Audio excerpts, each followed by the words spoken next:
Hello everyone, welcome back to Larry's Anything Goes. Hopefully you're having a great day. If you've been watching Larry's Anything Goes programming, you know that we are not only providing great financial intelligence content as much as possible by interviewing other financial professionals, professionals in the travel industry, real estate industry, etc. and so forth, but we provide various services when it comes to specific products that we sell, from anything that you would actually find on Amazon or actually at Walmart, etc. and so forth. And we are actually providing specific products due to today's current crisis and whatnot to ensure that we provide the right services and products that you need at a reasonable price when it comes to medical face masks, when it comes to hand sanitizer, and when it comes to latex gloves and things of that nature, and etc. and so forth, toilet paper, paper towels. But we have what you need. Also, family, don't forget that Larry's Anything Goes is a part of an affiliate marketing network known as Gold Standard Partners, where you have the opportunity to buy cryptocurrency and allow others to invest with you as becoming an affiliate marketing partner. And obviously, if they purchase a package with the program, you're able to make money off their package purchases and make money off of their crypto purchases and things of that nature. If you want to join, please follow the links in the description, and I'll give you a call as soon as you sign up and purchase a package, and we'll go from there. But definitely, it's all about the best way to make money moves is to have currency with one another and to ensure that currency is always being spoken of on all levels, so it benefits everyone and not just one specific person.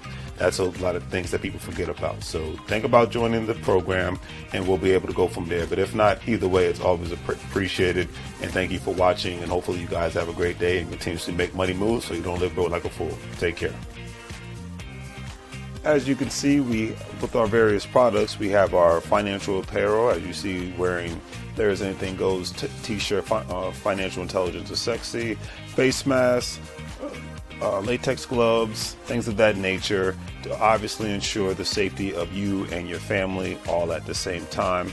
We want to ensure that you get the best products and see the actual products that we're actually providing for you, and giving you another view of not only the shirts and the medical masks, but actually another view of actual latex gloves and the actual hand sanitizer. Because one thing we've learned throughout this unfortunate crisis is that we have to take more precautionary measures to ensure not only the safety for ourselves, but for our families. And having a great pair of hand sanitizers, latex gloves, and medical face masks will ensure that safety. And with all that being said, hopefully you guys will check out our online store. We have the various products that you see here. With a couple of clicks, especially if you're paying via PayPal, it makes life that much easier for you to purchase our various products, especially during this unfortunate situation. You see the apparel from Larry's Anything Goes.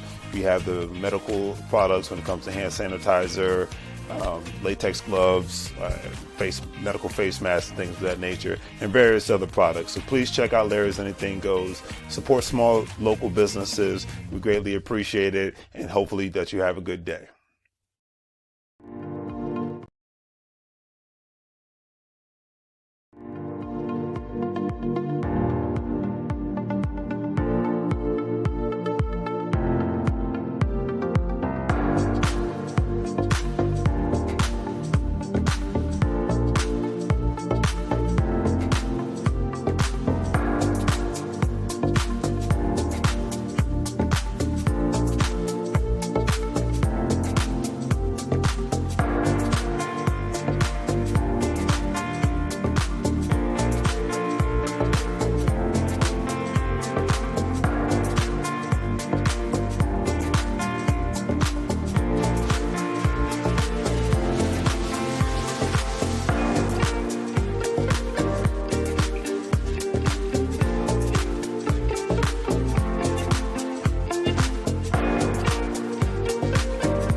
How it goes, family? Welcome back to Larry's Anything Goes. Hopefully, you guys are having a great and exceptional day. It's it's the first time I've been live since I've been back from Texas, so it's good to be back live again. This week has been all about catching up and doing all the other content, fulfilling orders on my online store. Thank you for those who purchase products from my store. Thank you for those who have patience. Sometimes getting orders out doesn't happen as quick as I'd like it to. I'm dealing with a third party vendor, and thank you for those who contribute to the channel from just liking my videos, commenting on my videos, subscribing to my videos, watching my videos, from buying products, all that great stuff. So I just have to thank you, and for the Cash Apps and the Venmos and the PayPals, thank you. And if you sign up with the brokerage accounts, thank you for that as well. So I just wanted, I don't say that enough, especially when I go get a chance to go live like this. And so it is what it is. Life is good, and I'll leave it at that. So one thing that before I get into, I'm just talking about tonight. I'm just talking about a various amount of topics. And one thing I'm very happy about. This is really, really good news. Okay. If you've never watched Judge Greg Mathis, I've been watching him since I was in high school. I never forget. I came home from school. Oh no, I came home from hanging out with my friends, and I remember walking into my mother's room, and she was dying laughing. So I said, "Mom, who are you watching?" And she said, "I'm watching this new judge named Greg Mathis." And I think this was 1998, 1999, 2000 time frame. And it's hard to believe that show has been on. Like, this is back when I had hair. This is back when I had long cornrows, the whole nine.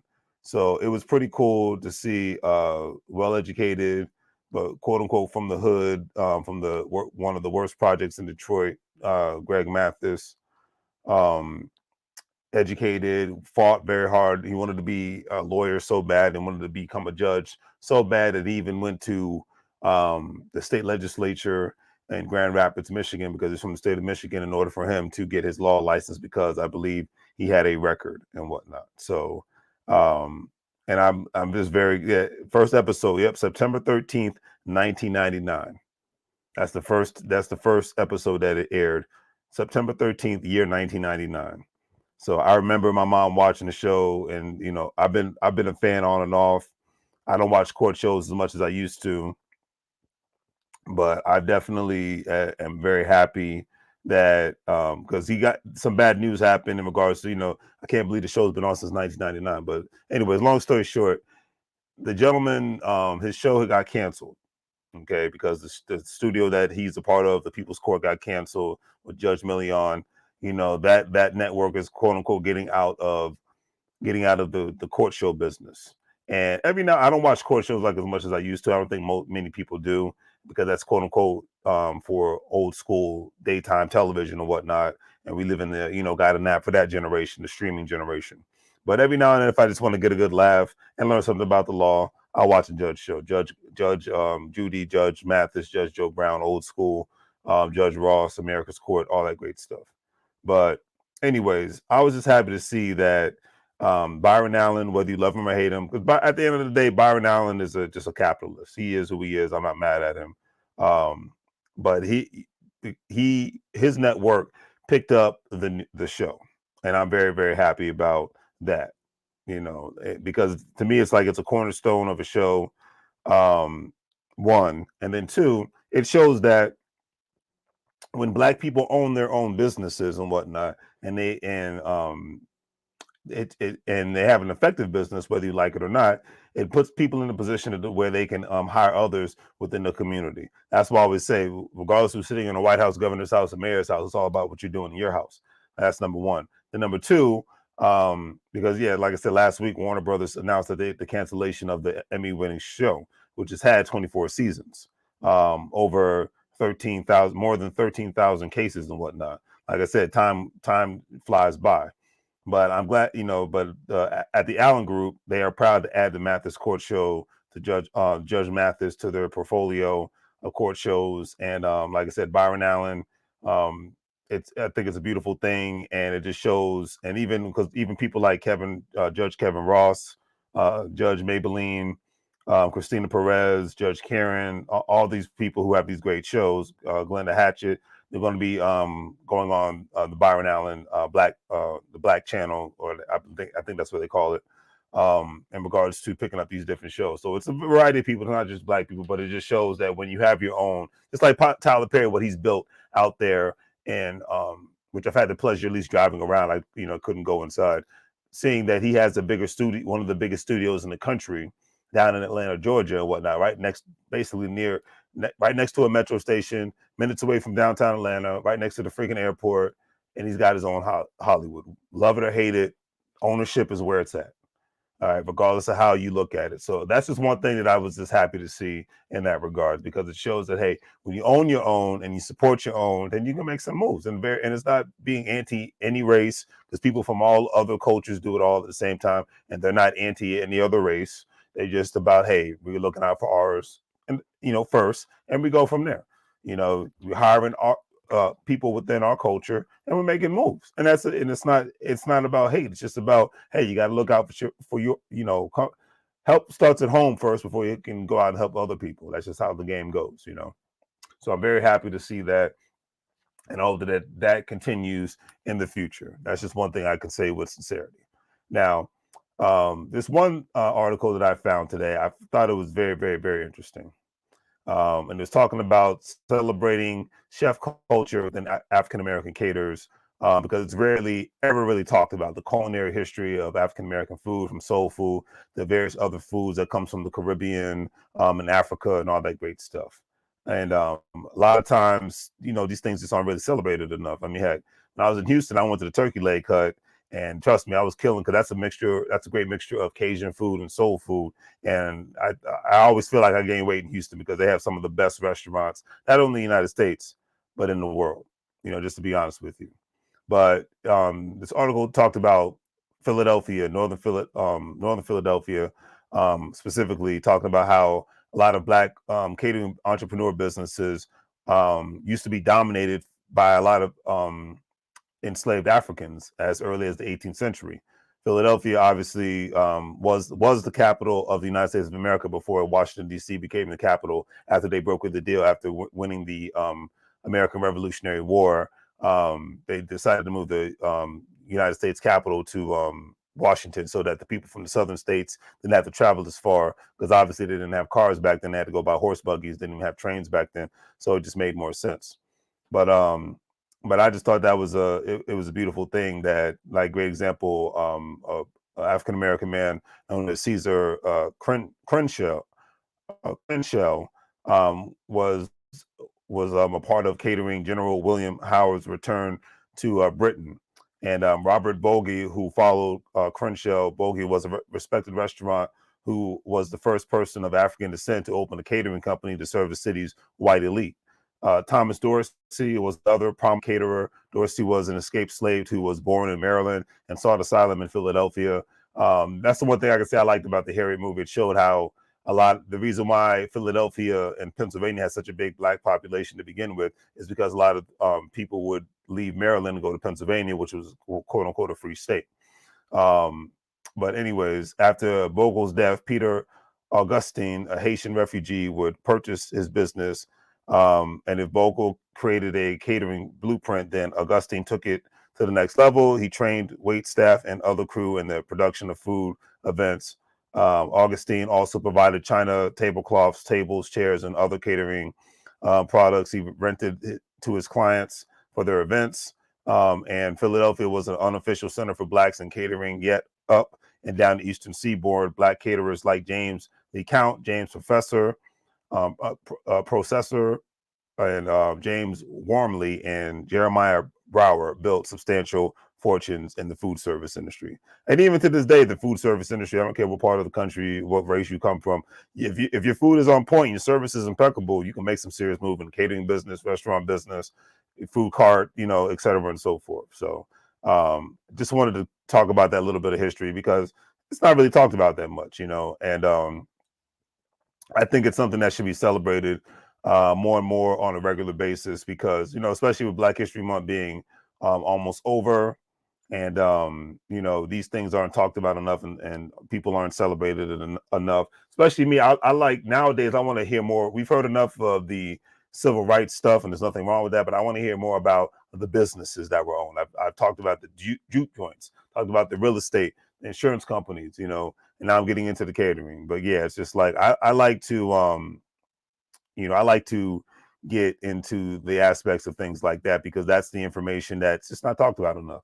It's like I said, because to be honest with you, today's school system, outside of teaching basic math, reading, and writing, I think it's for the most part a joke. Unless, my personal opinion at this point, I think the school system needs to get back to the old school days, back when my parents were in school, to where they're actually, more of a vote tech aspect. And if you wanted to obviously team up with a private partnership to get it right, then that's fine. It doesn't have to always be the government.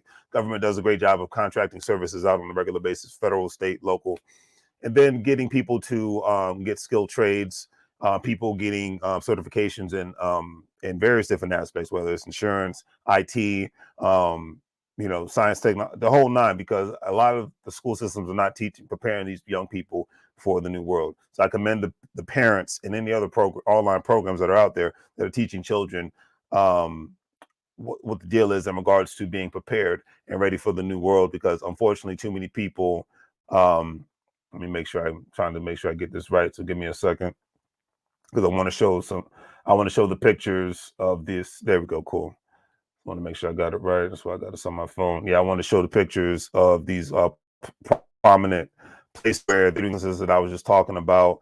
And you even see it says Dying Glory of Old Philadelphia, and sale of Augustine's Baptiste Mansion. And this goes back to 1914 in Philadelphia, And this is another thing. They always talk about the bad stuff that happens in Philadelphia, but they never, it's like any media outlet, they're never going to talk about anything good that's happening. So that's why I like to highlight some good stuff all at the same time. All right. And I was talking about how the WMG Baron caterer begs respectfully to inform you that his new in hand some restaurant meals are served as follows: breakfast from 7 to 10. So, just giving a good menu, old school. And, the food was so much better back then because it was less, less this processed nonsense that we have now. It was actually fresh out of the field and, fresh out of the farm, So this is a gentleman I was talking about earlier. This is Rufus Estes. And they said some caterers worked their private duty, like Middle Tennessee cookbook author and chef Rufus Estes. He spent the end of his career working for the United States as a caterer for the piece, performing some of the most culinary duties he performed as a Pullman chef. And I always have respect for people who are great in the kitchen. All right. I'm just going to keep it real in that aspect, because it is not easy to be a quote unquote prominent chef and a great, take into consideration. Robert Bogie, who died at age 63. There's another picture of him. Just some good positive stuff here, because, we don't, like I said, in today's world, the negativity is real, and the negativity is always being discussed on a regular basis. So I just wanted to point out some of that interesting history. All right.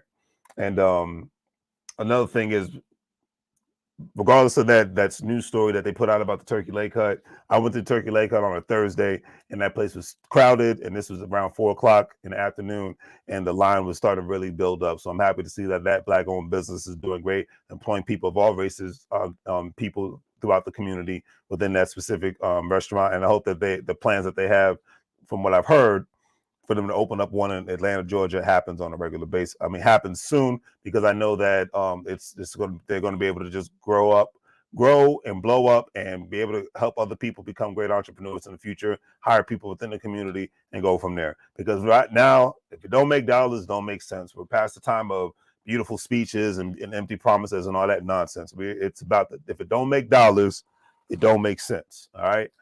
Like the old school saying that one of my old school family members would say, ain't nothing going on but the rent, and I ain't got no time for to be wasted or spent, so I'm just going to keep it real in that aspect. Nothing like some beautiful water. So anyway, the question is America becoming too expensive for most working people? I think in some instances, yes. especially for those who just want to have a job and have the Leave It to Beaver aspect. Now, remember, I'm not doing anything anti-American. I love the United States of America. This is where I live. I'm not anti-anything. I'm talking about numbers. People want to get all in their feelings. This is not for your feelings. If you want to get in your feelings, go visit Dr. Phil or Oprah Winfrey. This isn't the place for that. Let's talk. We do numbers here. So when it boils down to it, a lot of places, especially majority of the major cities, I don't care if you live in Dallas, Houston, Miami, New York, DC, Los Angeles, Phoenix, Las Vegas, regardless, red state, blue state, purple state, pink state, all that is irrelevant in today's world.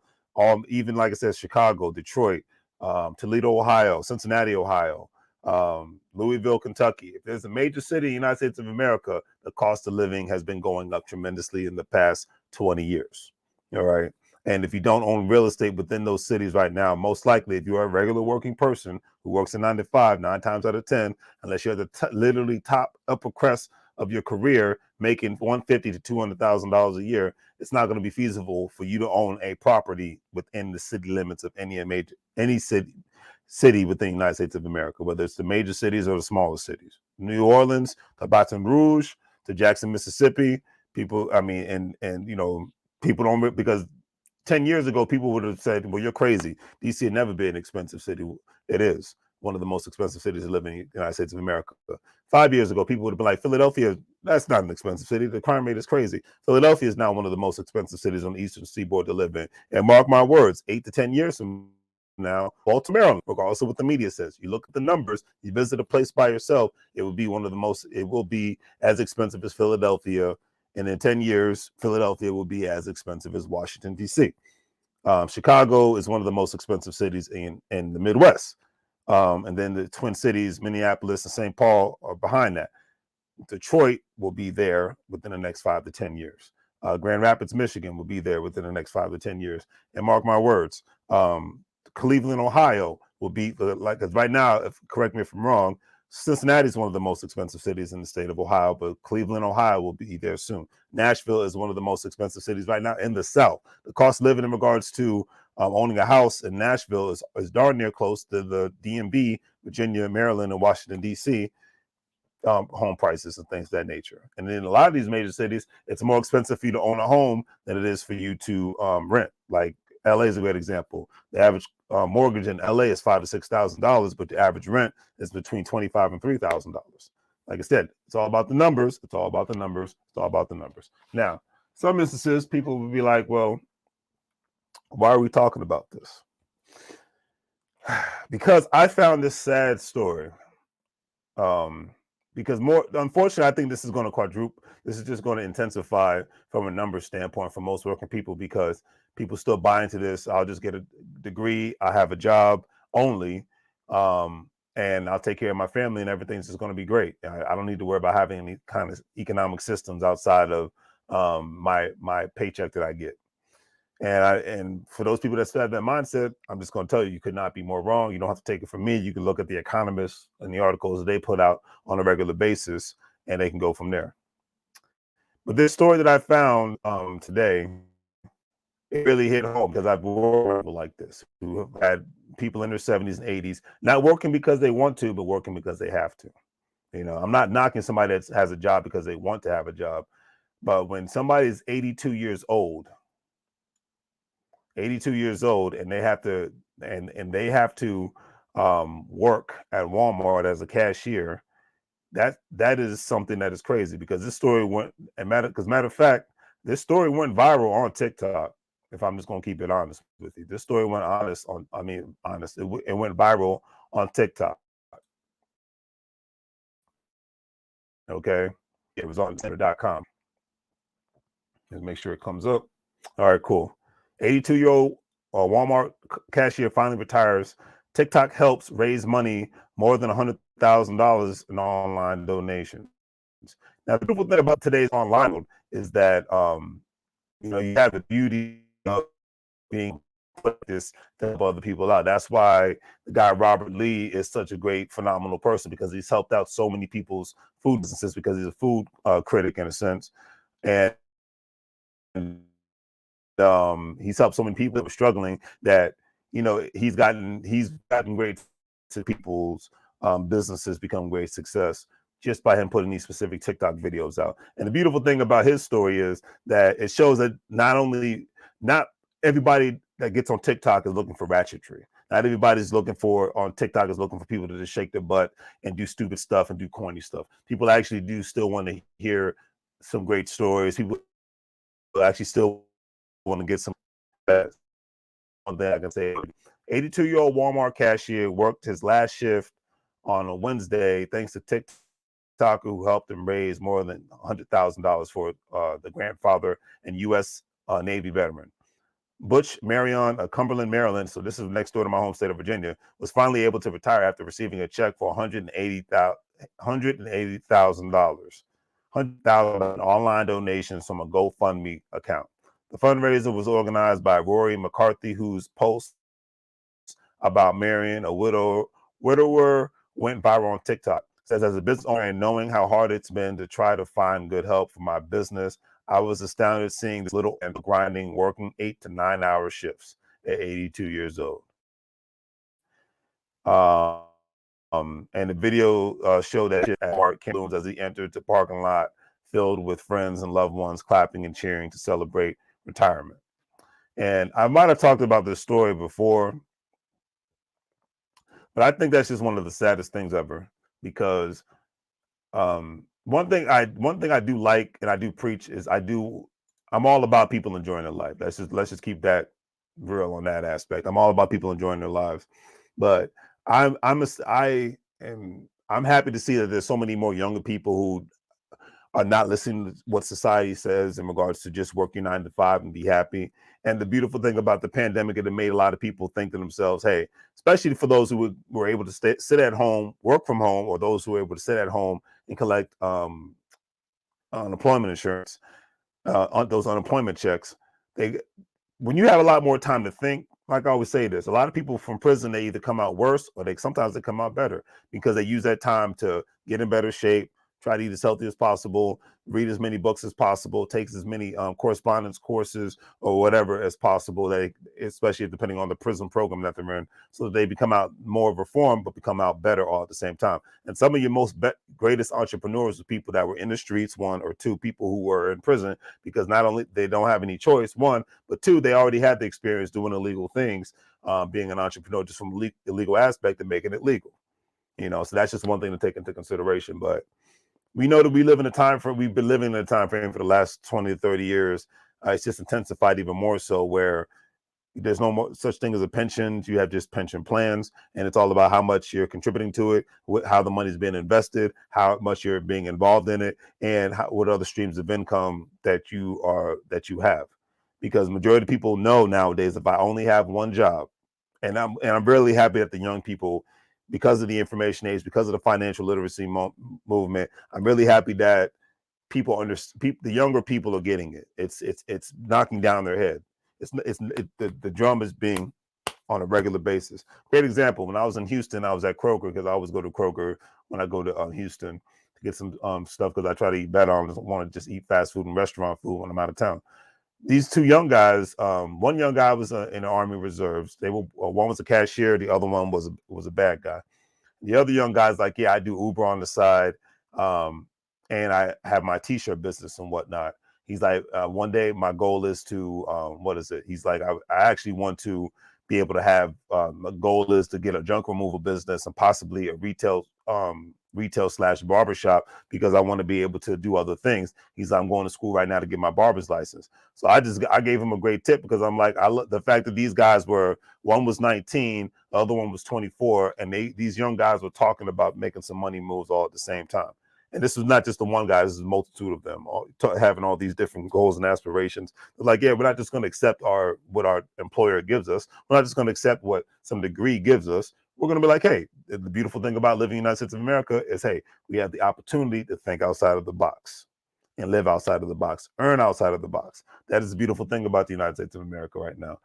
You don't have the pension plans that your grandparents and great grandparents had. No, but if you have the right hustle and the right know-how, and if you have the right mindset, you can make some moves in so many different ways. But it's all about how you think and how you live, because regardless of the situation, whether you're in Texas, Florida, New York, California, Wyoming, you're going to be financially screwed if you want to live in a middle, if you want to live near or in a major city, and you're not thinking about multiple streams of income, increasing your savings, increasing your income, and increasing your investments all at the same time, and increasing your value in regards to skill sets, what your current job or business is all about.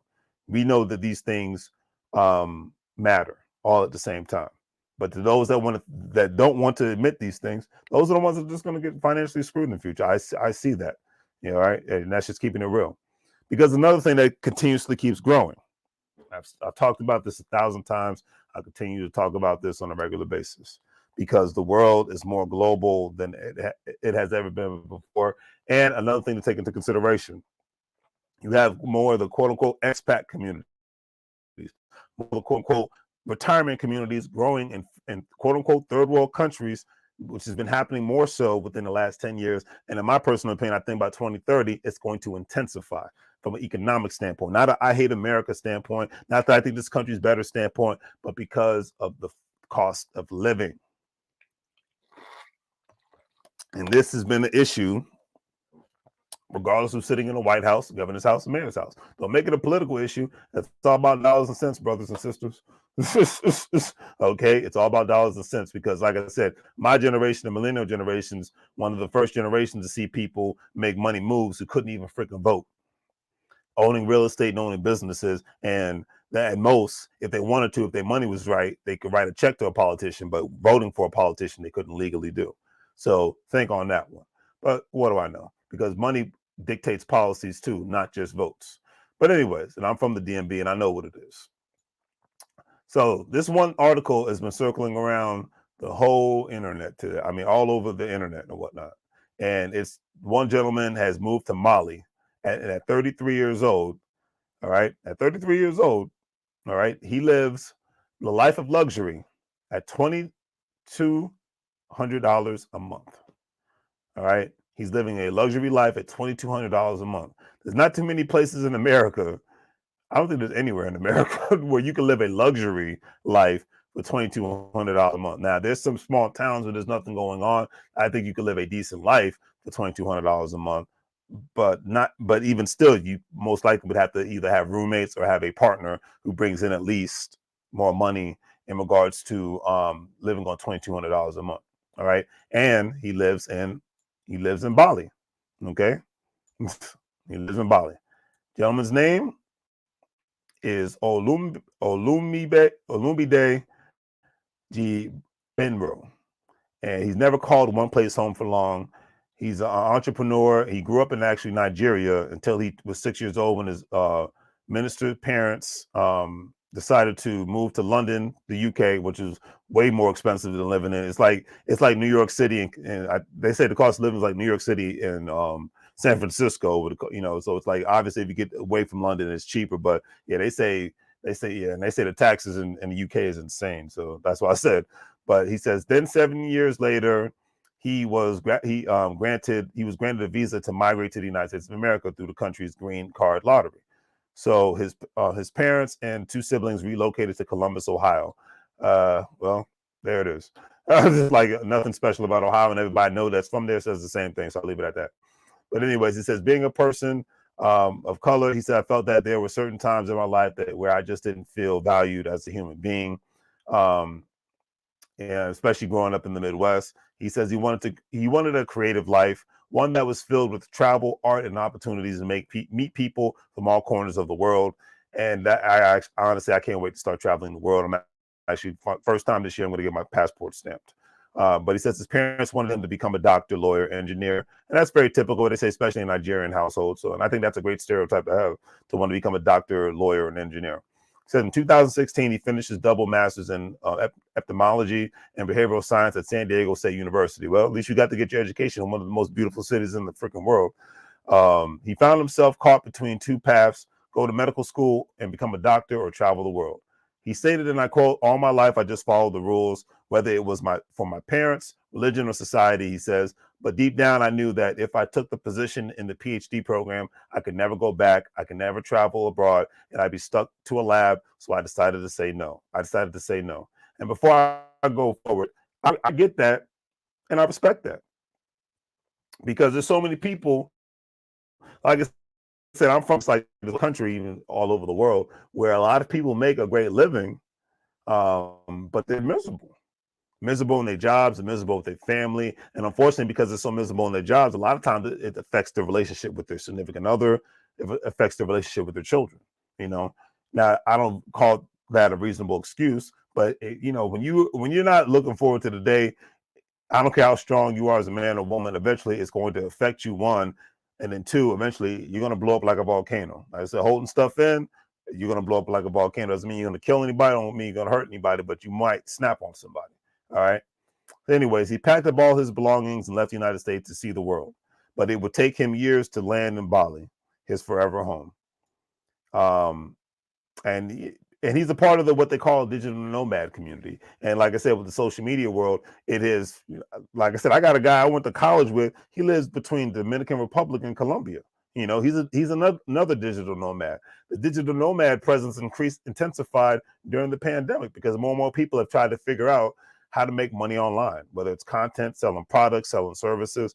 More and more people, the idea of living a regular 9 to 5 lifestyle for a lot of young people, it's like a death sentence in today's world. I don't see anything wrong with that, because my mindset is, if you're a responsible person, you're living life on your terms, you're paying your bills, then what's wrong with that? Because so many people of my generation, the older generation, want to shame these young people for doing this. But I'm like, hey, as long as they're not hurting anybody, they're not breaking any laws, they're paying their bills, they're not living off of you, then let it be what it's going to be. All right.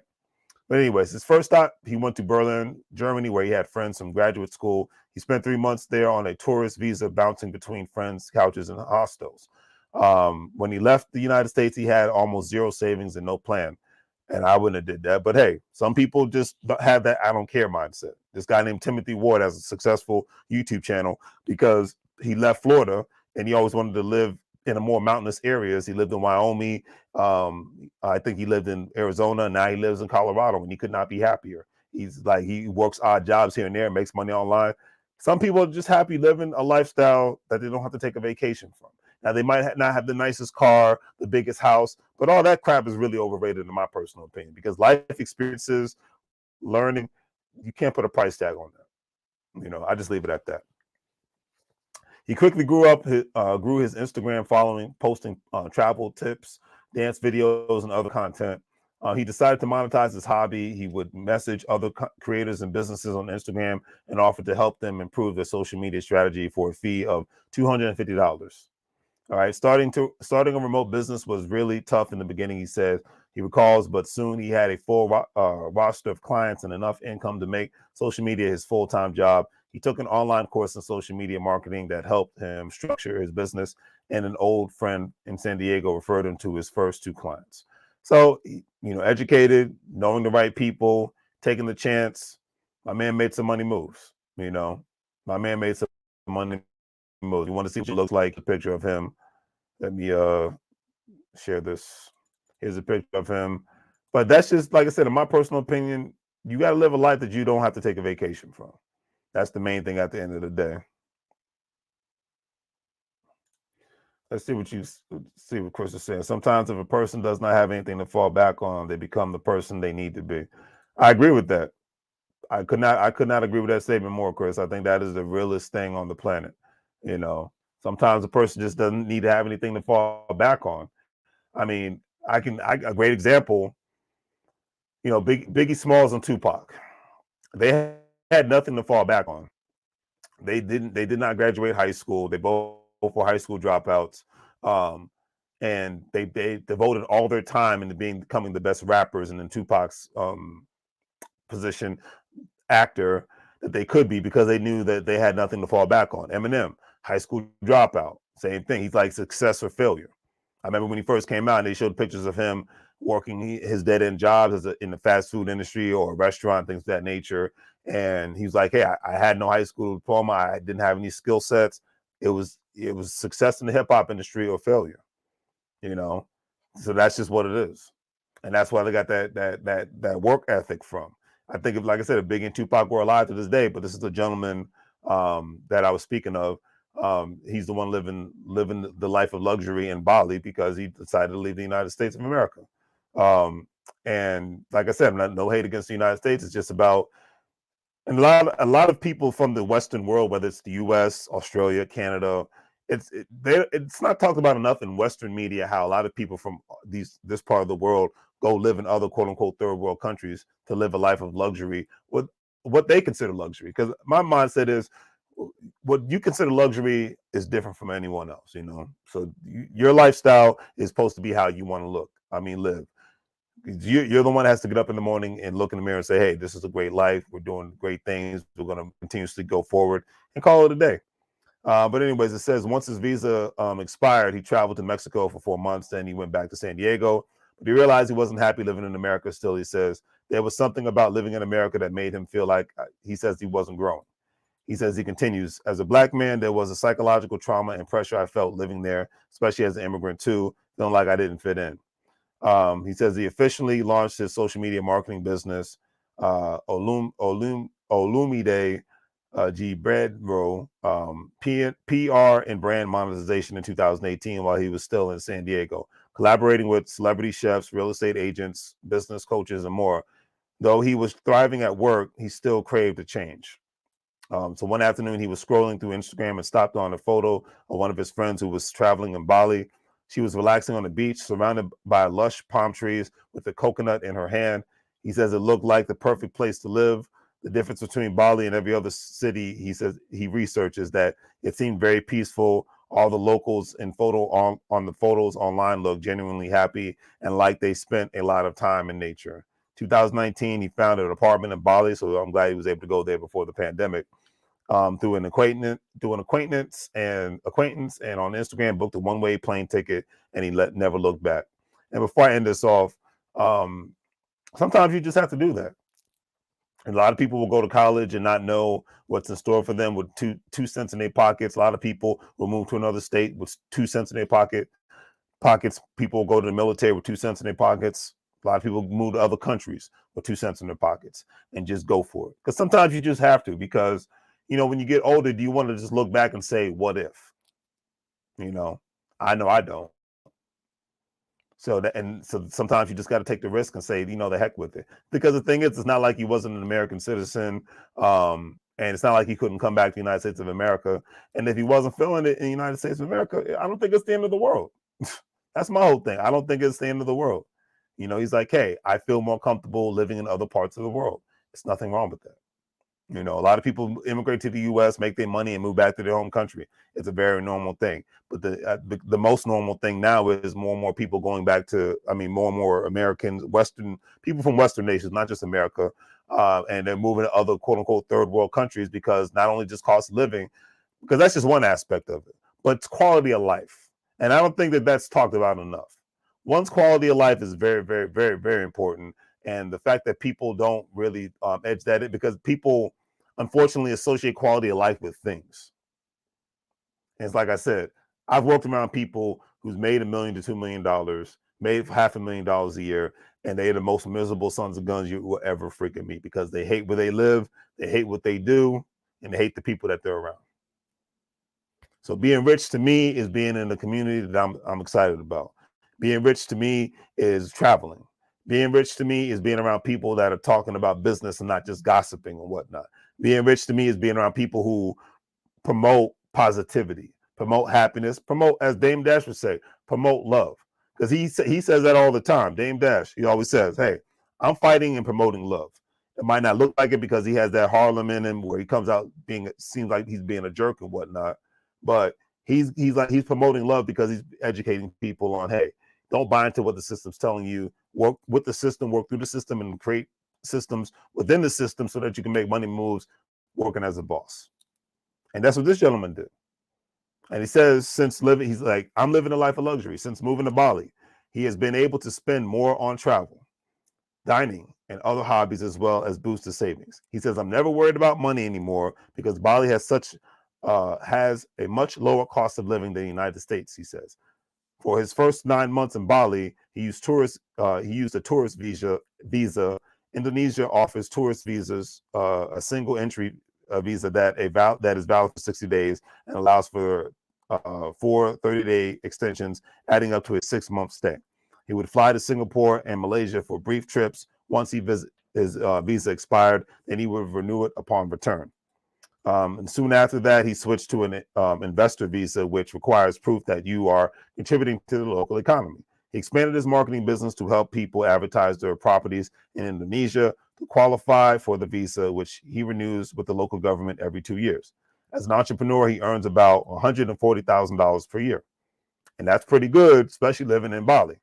All right. In addition, his consulting business hosts several conferences for digital nomads, including the Digital Nomad Summit, which attracts thousands of people and will be hosted in Bali this September of 2023.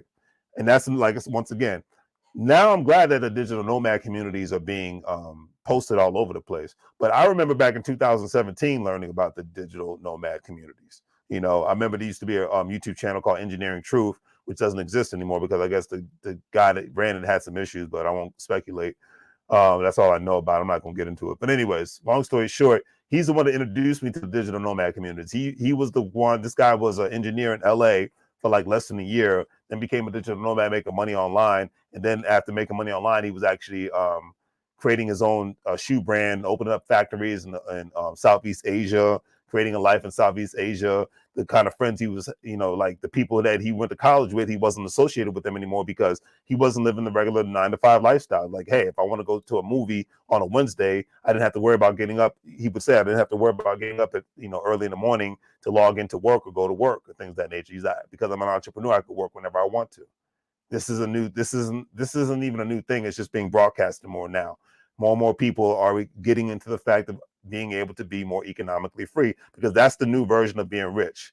Being able to own, as the By the Hood guys from Philadelphia that I had the pleasure of meeting back in 2021, being able to own your time and space, whether it's in America or anywhere else in the Western world or anywhere else in the freaking world, period. That's the new rich, being able to own. It's not the diamonds and watches and cars and all that crap. It's being able to own your time and space, period. He says his biggest expenses are his rents and utilities, which together are about $1,000 a month. $1,000 a month, family. He's making 140 grand. His rent and utilities are $1,000 each month. You do the math. He lives in a 1-bedroom apartment in a building with a private gym, pool, and a restaurant downstairs. He spends about $600 each month on takeout and eating out, often ordering food from local restaurants on a popular app called Gojek. His other larger expenses include health insurance, transportation. He rents a motorbike and travels. He likes to travel to at least once each month, and often ventures to Uluwatu, a small region of Bali's southwestern tip, famous for its surfing. He stated, and I quote, "I'm probably spending about the same amount of money I would each month if I was living in San Diego, but my quality of living is much higher," he says. "I'm living a life of luxury." And that's just, at the end of the day, you just can't put a price tag on that. You know, you really can't. And like I said, before I end this off, here's a snapshot of his cost of living expenses. And it shows his phone, he pays about $28 a month, laundry $60 a month, transportation $98 a month, health insurance $137 a month, travel $300, food $600, rent utilities $1,000 a month. In total, he's spending $2,233 a month. And if you wanted to splurge a little bit more, he's spending a lot more, but he's making $140,000 a year living in Bali. So you all do the math on that one. Okay, this is the new norm, but most working people don't get it. And even, let's just say hypothetically he gets married, has a family, and so his cost of living will go up in regards to he'll have to get a bigger place, food, health insurance, things of that nature. But still, making $140,000 and living in a third world country, I think you'll be okay. Because if people can do that in the United States, then they're going to do 10 times better living in a third world country. I really can't put it any other way. But it is what it is. And this is, like I said, in my personal opinion, this is going to become this is the new norm. It's not even going to become, this is the new norm. Like I said, I remember seeing a guy I went to college with a couple of weeks ago, and he was telling me, yeah, I live between. I'm a digital nomad now. He's like, I've become a millionaire because I don't live in the United States of America. Something to think about. And it's not any hate towards the United States of America, but he's like, he said he was getting married to a woman from the Dominican Republic. He wants to have a child, the whole nine. But he's more of he has a place here in the United States of America, and he rents out. He owns a house in the U.S. and he rents out all the rooms and uses that rental income because the house that he has was actually handed down from his grandfather. Because he's his family's from Eritrea, so people that immigrate to the United States of America, they have a different mindset economically on how they do things. The families operate more like a corporation instead of just everybody doing for self and everybody's having 5 to 7 paychecks being out of the house. They have 5 to 7 paychecks in one house, and then that way they're able to buy more real estate, open more businesses, use each other's credit, use each other's savings. Operating like a corporation. So it's just a different mindset, and I hope that more and more Americans, especially the younger generation, adopt this mindset. Because if not, I think more and more working Americans, regardless of what state they live in, are going to be financially screwed because they still want to operate like it's 1995. I say it 1,000 times. I'll continuously say it from there. But before I call it a night, hey Chris, do you want to give your 2 cents before I call it a night? Oops, I'm putting the wrong thing in there.